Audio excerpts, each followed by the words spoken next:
যেমন ভারতের আমাদের ভোট কমিশনার গণেশ কুমার, সে নিজেকে মনে করছে আমি ভারতের বিরাট ব্যাপার হয়ে গেছে, তাই না? যাকে মন তাকে এসআর।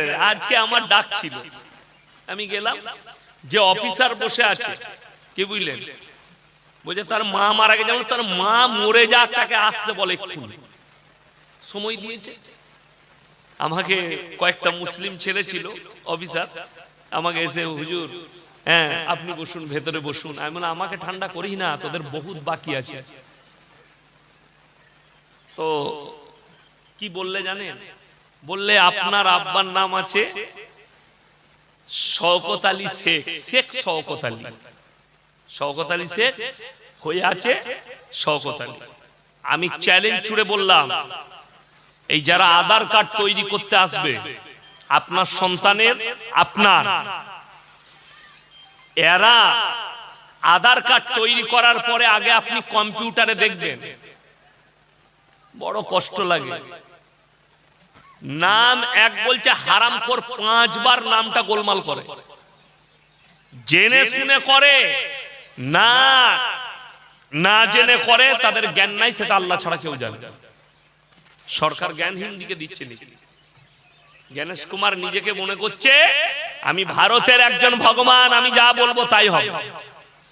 অনুরোধ করব, শ্রীলঙ্কার দিকে তাকিয়ে দেখো, নেপালের দিকে তাকিয়ে দেখো, বাংলাদেশের দিকে তাকিয়ে দেখো, সিরিয়া লিবিয়ার দিকে তাকিয়ে দেখো। যখন বাদশা অত্যাচারী হবে, আল্লাহ তাদের ধ্বংস ডেকে এনে দিবে।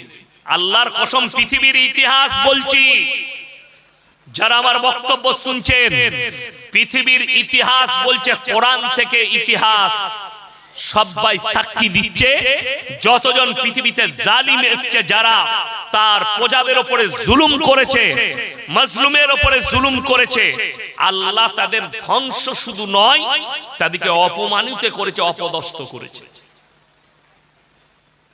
গণেশ কুমার যদি নিজেকে ভগবান মনে করে আর মনে করে আমি যা বলবো তাই, তো জেনে রেখে দিবে উপরওয়ালার মারে লাঠিতে আওয়াজ হয় না, এটা মাথায় রাখবে। যত পেরেশান করবে করো, আমরা তো তোমাকে মারতে পারবো না, গালি দিতে পারবো না, গালি দেওয়া পাপ, তোমাকে মা বোন তুলে গালিও দিতে পারবো না। আমরা আল্লাহর কাছে ফরিয়াদ করব, আল্লাহ এই মানুষকে যে হয়রানি করছে, তুমি গণেশ কুমারকে ধ্বংস করে দাও, বলুন আমিন। তাকে পাগল বানিয়ে দাও, বলুন আমিন। আমি তো এই দোয়াই করব, তাছাড়া তো আমার কাছে হাতিয়ার নাই। দোয়া হচ্ছে মারাত্মক মুমিনদের হাতিয়ার। আর মাজলুম যদি দোয়া করে, আল্লাহ কবুল করে নেয়। করেন না? করেন না? করে নেয়, অবশ্যই করে। 2024 আর 25 গোটা পৃথিবী 4টা লাইভ জালিম বাদশার পতন দেখলো। এক হচ্ছে শ্রীলঙ্কা, ওই ছুটছে আর পাছাতে বাড়ি মারছে মন্ত্রীদের, দেখেছেন? দেখেননি? মোবাইলে দেখিয়েছে। নাম্বার 2, রাজহাঁসের মাংস, পাতি হাঁসের মাংস, ইলিশ মাছের পাতুড়ি, ভেটকি মাছের পকোড়া, আর মাটন, আর চিকেন, আর বিরিয়ানি, আর পোলাও। ম্যাডাম গোসল করছেন, ডাইনিং টেবিলে রেডি, গোসল করে খালি শাড়িটা পরা হয়েছে। সেনা প্রধান বলছে 40 মিনিট আপনার কাছে টাইম আছে, জনস্রোত আসছে, আপনাকে মার্ডার করে দিবে, দেশ ছেড়ে বেরিয়ে যান, যা নেবেন নেন 40 মিনিটে।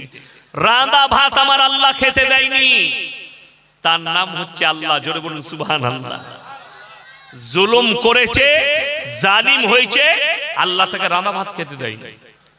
সিরিয়ার বাশার আল আসাদ, তার গোডাউনে 4,500 কোটি টাকার খালি 4 হুইলার পড়ে আছে। 4 হুইলার মানে 4 চাকা। সে 4 চাকা, যে সে 4 চাকা নয়, ভারতে খুব কম মালিকের আছে ওইরকম গাড়ি। কোন গাড়িটা 500 কোটি দাম, কোনো কোটি 400 কোটি, কোনো গাড়ি 800 কোটি 900 কোটি গাড়ির দাম, একটা গাড়ির দাম। তার গোটা গোডাউন গাড়িতে ভর্তি 4,500 কোটি টাকার ফোর হুইলার সব পড়ে আছে। তার বাপের দিয়া রাজ পোশাক পড়ে আছে, তারা লাপাতা হয়ে গেছে, এখনো কেউ জানে না তারা কোথায় লুকিয়েছে। দেশ ছাড়া করে দিয়েছে দেশের মানুষ এই মাজলুমরা। নাম্বার 4, নেপাল। নেপালের প্রধানমন্ত্রীকে দেশ ছেড়ে পালাতে হয়েছে, হয়েছে না হয়নি? কিছু মন্ত্রীকে দেখলাম হেলিকপ্টারে ঝুলে ঝুলে মালগুলো পালাচ্ছে। তাইলে আল্লাহর মার বুঝতে পাচ্ছেন, আওয়াজ হয় না। একজন দেখছি একটা মন্ত্রী পানিতে ছুটছে নেপালের, আর তার পাছাই ভারী মারছে, আর সে উল্টিয়ে উল্টিয়ে পড়ছে। তোমার যে লালবাতি গাড়ি ছিল, তোমার যে বডিগার্ড ছিল, সব কিছু ফেলুয়ার হয়েছে। ওই জন্যে আমি অনুরোধ করব রাজ্য সরকারকে, বিশেষ করে আমাদের দেশের দলিত, আদিবাসী, মতুয়া আর মুসলিম সম্প্রদায়, এই কটা সম্প্রদায়কে জেনে শুনে হাইরানি করা হচ্ছে। গোটা পশ্চিম বাংলার লোক জানে এই ইয়াসিন 15 বছর জলসা করছে, 15 থেকে 16 বছর জলসার ময়দানে সকলে জানে এটা মৌলভী শওকতের বেটা। হারাম করে বলছে সাক্ষী দে, তুই প্রমাণ দে তোর বেটা কি। আবার লিখেছে 6টা সন্তান কেন হলো? আমার বাপের 6টা ছেলে হলে দোষ, আর মোদিজি 6টা ভাই হলে অপরাধ নয়, যোগীজি 7টা ভাই হলে অপরাধ নয়। রবীন্দ্রনাথ ঠাকুর 15টা 14 নম্বর সন্তান রবীন্দ্রনাথ ঠাকুর। আমি খালি চিন্তা করছি এই যুগে যদি রবীন্দ্রনাথ ঠাকুর বেঁচে থাকতেন, ওকে বাংলাদেশ পালাতে হতো, ও নাগরিকত্ব পেত না। ঠিক বললাম না ভুল বললাম? 6টা ছেলেতে হারাম করে দিতে চাইছে না, আর 14 নম্বরকে দেয়। কত বড় দুঃখের বিষয়। আমি রাজ্য সরকারকে অনুরোধ করব, এই হয়রানি বন্ধ করতে বলুন, এই হয়রানি থেকে মানুষকে বাঁচান।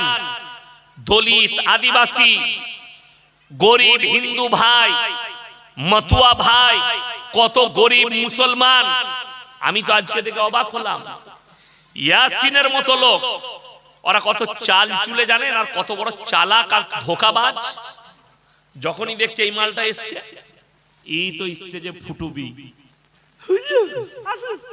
লাইন দিতে হবে না, সবারই কুপন, ইয়াসিনের কুপন নাই, ভেতরে ঢুকে গেল, আমার হয়ে গেল।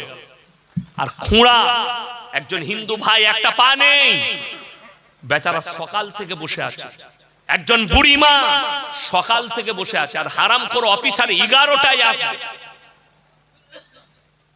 তাদেরকে মারা দরকার না, মারা দরকার না? কে বুঝাবে এই সমাজকে? আমি আপনাদেরকে অনুরোধ করছি, একটা কথা মাথায় রাখবেন, দেশের প্রধানমন্ত্রী, আমাদের দেশের রাজা, তাকে রেসপেক্ট করি, সম্মান করি, আল্লাহর কসম ভয় তাকে খাই না, ভয় আল্লাহকে খাই। জোরে বলুন ইনশাআল্লাহ। দেশের মুখ্যমন্ত্রী, ভয় তাকে খাই না, সম্মান করি, রেসপেক্ট করি, এটাকে সম্মান বলা হয়। ভয় একমাত্র আল্লাহকে খাওয়া যায়, বাপ আর মাকে ভয় খাওয়া যায় না। সম্মান করতে হয়, রেসপেক্ট করতে হয়, বড়কে সম্মান করতে হয়, রেসপেক্ট করতে হয়। ভয় তো একমাত্র আল্লাহকে খেতে হবে, তাছাড়া কেউ কি খাওয়া যাবে না। আল্লাহকে ছাড়া কেউ কি ভয় খাবো না? জোরে বলুন ইনশাআল্লাহ। আর আপনাদেরকে অনুরোধ করছি, ভয়ের কিচ্ছু নেই। আপনি কি মনে করছেন দেশ থেকে তাড়িয়ে দিবে? ইনশাআল্লাহ চলে যাবো, অসুবিধা কি আছে? পাঠাও, বাংলাদেশে চলে যাবো, অসুবিধা কি আছে? নাইলে আমাদেরকে জেলের কুঠরিতে ভরবে, ভরে দাও। আল্লাহর যেটা ইচ্ছা সেটা হবে, তার বাইরে এতটুকু হবে না। ঠিক বললাম না ভুল বললাম? তবে আল্লাহর কসম খেয়ে বলছি, এটা পৃথিবীর ইতিহাস, কোরআনের ইতিহাস। পৃথিবীতে যতগুলো জালিম এসছে আর মাজলুমের উপরে এবং তাদের প্রজাদের উপরে যারা জুলুম করেছে, আল্লাহ তাদেরকে বেইজ্জতি করে মৃত্যু দিয়েছে, তাদেরকে বেইজ্জতি করেছে পৃথিবীর বুকে। হাসিনা ভারতে ঢুকে আছে কেন? বাপের হিম্মত থাকলে ঢুকতে বলো বাংলাদেশে। কত বড় বডিগার্ড আছে দেখবো। ভারতে বসে আছো কেন? নেপালের প্রধানমন্ত্রী পালালো কেন? সে তো খুব ফুটানি করছিল, আমি দেখে নেবো। তা পালালি কেন? থাক, বড় কষ্ট লাগে। ফেরাউনের থেকে জালিম বাদশা পৃথিবীতে কেউ এসছে? কথা বলে না? না। ফেরাউন কয়েক লাখ শিশু বাচ্চাকে হত্যা করেছে, আল্লাহকে চ্যালেঞ্জ ছুড়েছে।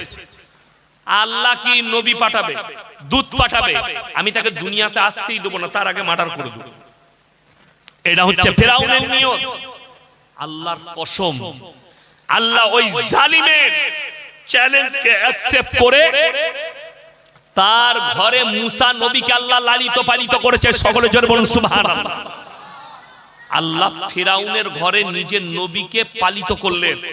এবং ফেরাউন, দেখুন সমাজের একটা দুর্বলতা আছে, আমরা যে যেরকমই মরদ হয়, যে যেরকমই পুরুষ হন, বিবির কাছে সবাই ঠান্ডা, ঠিক নয়?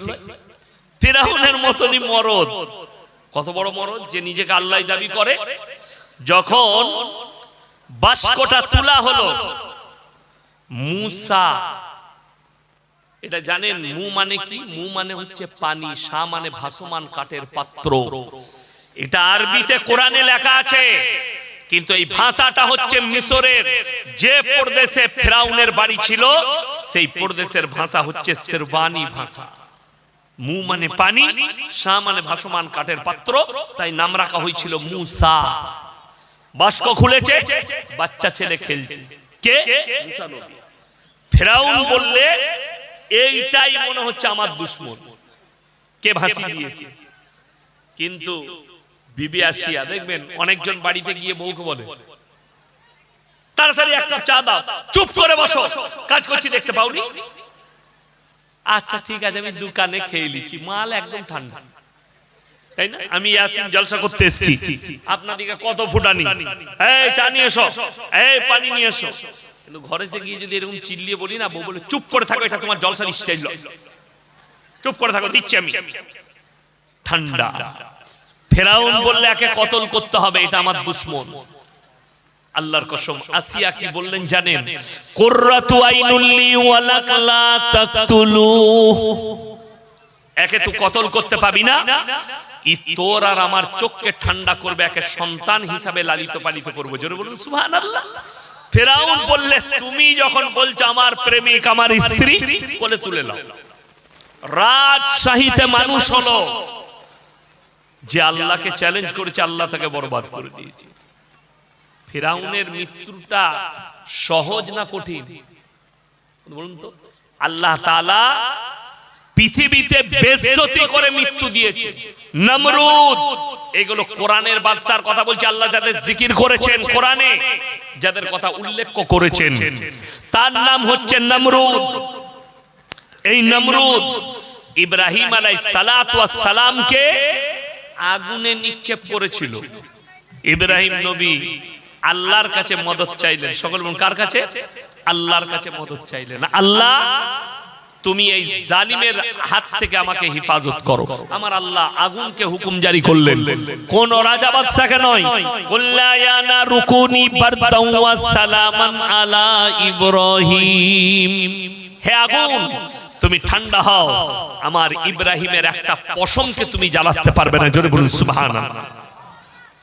সেই নমরুদকে আল্লাহ বেইজ্জতির সঙ্গে মৃত্যু দান করেছে।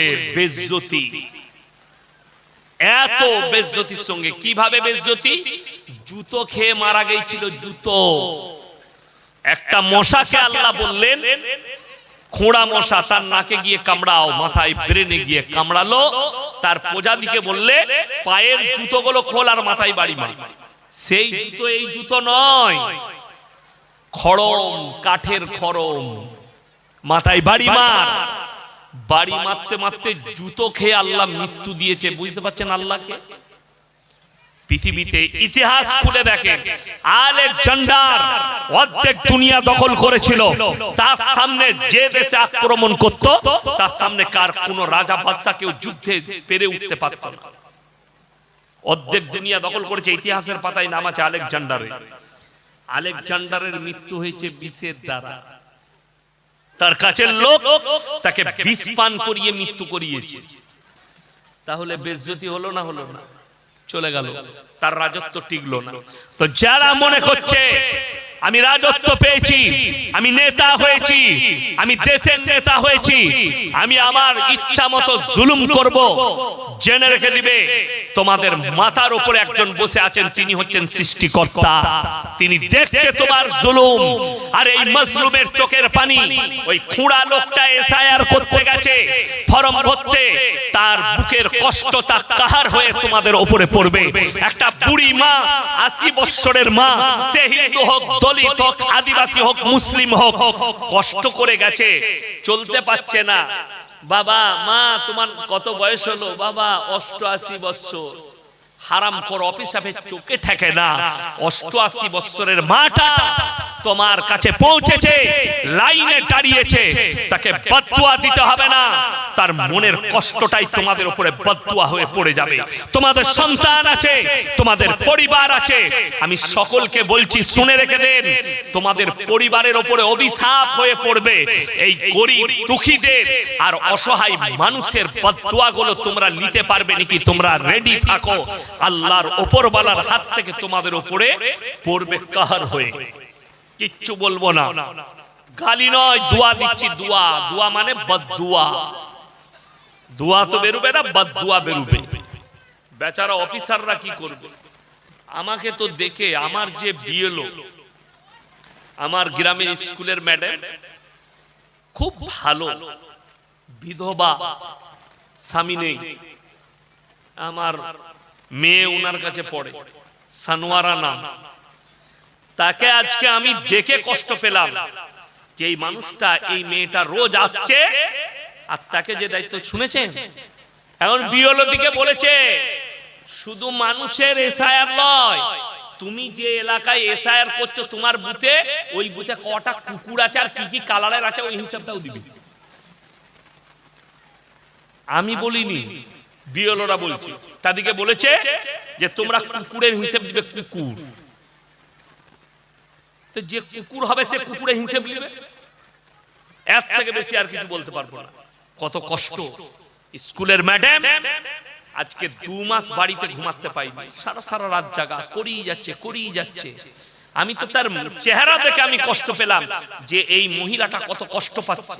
সে বিএলও, তার কোনো দোষ নাই, তার কোনো অপরাধ নেই। আমার ভাই, সকলকে অনুরোধ করে বলছি, আল্লাহর কাছে সবাই মাথা নত করবো, জোরে বলুন ইনশাআল্লাহ। ভালো মন্দ, কল্যাণ অকল্যাণ সবের মালিক কে বাবা? আল্লাহ। এটা সবাই বিশ্বাস করবো, হাত তুলে বলুন তো ইনশাআল্লাহ। ভালো মন্দ, কল্যাণ অকল্যাণ সবকিছুর মালিক আল্লাহ।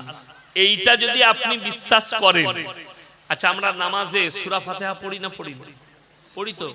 ইয়াকা নাবুদু ওয়া ইয়াকা নাস্তাইন, আল্লাহ তুমি ছাড়া কারুর উপাসনা করি না, তুমি ছাড়া কারুর কাছে ভালো মন্দ চাই না। এখন কষ্টটা কোথায় জানেন? আমি বললেই খারাপ বলবি, এইটা দোষী বলবি, কিন্তু দুঃখ হচ্ছে আপনি নিজের মুখে সাক্ষী দিচ্ছেন আল্লাহ তুমি ছাড়া কারুর কাছে ভালো মন্দ চাই না, তুমি ছাড়া কারুর ইবাদত করি না, এটা নিজের মুখে বলছেন। তাহলে আপনার কাছে রওজা, থান, কবর, গাছতলা, ছাঁচতলা, এলতলা, বেলতলা, পিততলা কি করে এলো? অবাক হয়ে যাবে মুসলমান। আমি ইয়াসিন, আমি বেঁচে আছি, আমাকে আপনি পীর বলে মনে করছেন। আমার কাছে ভাইজান টাকা চাইলো, এই কোচি মাসে পড়ো, আচ্ছা এ টাকা চাইলো, হুজুর আমাকে 100 টাকা দেন, আমি দিতে পারবো না এখন? কথা বলে না? পারবো, পকেট থেকে বার করে দিয়ে দেবো। আমি যদি মারা যাই চাইলে পারবো দিতে? কেন পারবো না? ক্ষমতা শেষ, মারা গেছে, ক্ষমতা শেষ। যদি এইটা আপনার বিশ্বাস হয়, বেঁচে থাকলে হুজুর 100 টাকা দিতে পারতো, মারা গেছে যখন ক্ষমতা নেই, তাইলে আমার কবরে গিয়ে কি করে ভালো মন্দ চাইবে? কথা বুঝাতে পারলাম? আমি মারা গেছি, আমি কবরে চলে গেছি, আমার কবরে কি করে ভালো মন্দ চাইবে? আল্লাহর কাছে যতগুলো পৃথিবীতে পাপ আছে, নিকৃষ্ট পাপ হচ্ছে মারাত্মক 3টে। কটা বললাম? 3টে। তার মধ্যে একটা হচ্ছে শিরকের পাপ। শিরক কাকে বলে? আল্লাহ ব্যতীত অপরকে ভালো মন্দের মালিক মনে করা, আল্লাহ ছাড়া আর কেউ ওই রকমই কাজ করতে পারে, কিংবা আল্লাহর কোন সৃষ্টি বস্তুর উপরে বিশ্বাস আনা যে এই জিনিসটা আমার উপকার আসতে পারে। আর এই শিরক বিদআতে সবথেকে বেশি ডুবে কারা জানেন? আমার মা বোনেরা। আপনারা সকলে জানেন এত জলসা হচ্ছে, জলসা হচ্ছে না হয়নি? গ্রামে গ্রামে, পাড়ায় পাড়ায়। কালকে আবার আপনাদের এখানে আমার জলসা আছে, ওই বেতুয়া থেকে ঢুকে বীরপুর মাদ্রাসায়। আমার টাইম আছে মনে হয় 9টায়, কালকেও তো, কালকে ওখানে জলসা আছে। এইরকম রোজ জলসা, প্রত্যেক দিন জলসা। এই জলসা হওয়ার পরেও আপনারা দেখেছেন হুগলির পুইনানে ইস্তেমা হয়েছে, 2 কোটি লোক দুয়াই শামিল হয়েছে, হয়েছে না হয়নি? হয়েছে। এত তাবলীগের মেহনত, এত জলসা, এত মাদ্রাসা, এত মসজিদ, এত মাকতাব, তারপরেও আমি বুক চাপড়িয়ে বলছি আমরা নাকাম। আর বেঈমান কাফেররা কামিয়াবি লাভ করেছে, তারা তাদের মেহনতে কামিয়াব, আমরা আমাদের মেহনতে নাকাম। যদি বলেন হুজুর কেমন করে, আমি বুঝিয়ে দিচ্ছি। আশা করি আপনাদের এই থানাটা কোন থানা? ধুবুলিয়া। এই ধুবুলিয়া থানায়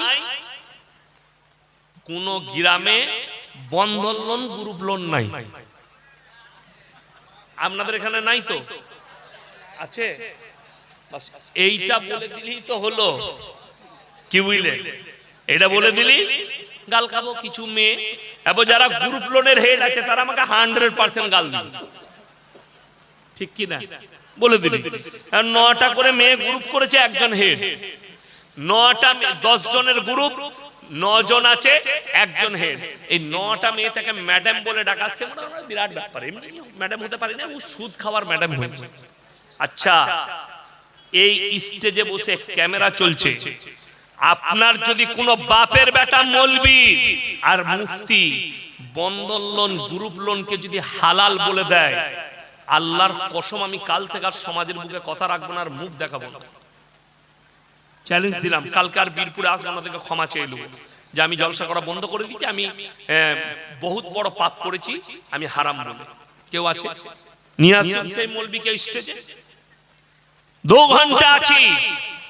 যদি ফোন করে ডাকতে পারেন ডেকেলেন, কোন বাপের বেটা মৌলবি থাকলে সে খালি এসে বলে দিবে বন্ধন লোন আর গ্রুপ লোন হারাম, সুদ লেনে वाला দেনে वाला উভয়ে পাপী, উভয়ে সমান পাপী। অনেকজন বলবে হুজুর আমরা গরিব মানুষ, খেতে পাই না, তুমি কি টাকা দিবে? ইমানদারির সঙ্গে বলুন, আমাদের সমাজে সবথেকে কম বেতন কার? কথা বলে না? ইমামদের। ইমামের বেতন 10,000, আমি 10,000 ধরলাম। এখন একটা ছেলে ধুবুলিয়া থেকে বেতুয়া যায়, টোটো চালায়, টোটো, প্রত্যেক দিন 1000 টাকা ইনকাম, মাসে কত হলো? 30,000। 5,000 টাকা তার কারেন্ট খরচা বাদ দিয়ে দেন, রইল 25,000। ইমামের থেকে বেশি না কম? ডবল। ইমামের 10, তার 25। তারপরেও তার বউকে রাস্তায় বার করে দিয়েছে, যা গ্রুপ লোন লিগা। ঠিক বললাম না ভুল বললাম? তারপরেও বউকে বার করে দিয়েছে বন্ধন লোন লিগা। রাগ করেন না, আমি জেলার নাম করব না, জায়গার নাম বলবো না। মোবাইল আর ফেসবুক আর ইউটিউব আর টুইটারে ছুটে বেড়াচ্ছে। কি ছুটছে? একজন বন্ধন লোন নিয়েছে, টাকা দিতে পারেনি, যখনই লোক আসে লুকিয়ে যায়, তার বউকে বলে ভাই কই গো, ভাই নে, আপনি চা খান, তাকে চা ডিম সিদ্ধ খাওয়াই রোজ, সপ্তাহে সপ্তাহে। 6 মাস পরে তার বউটাই নিয়ে পালিয়েছে, টাকা দিবি না, বউটাই গেল। এটা আমি গল্প বলিনি আর হাসি চুটকি বলিনি, এটা বাস্তব সত্য ঘটনা বলছি। মোবাইল খুললে দেখতে পাবেন। আপনার ব্রেনে আঘাত লাগা দরকার।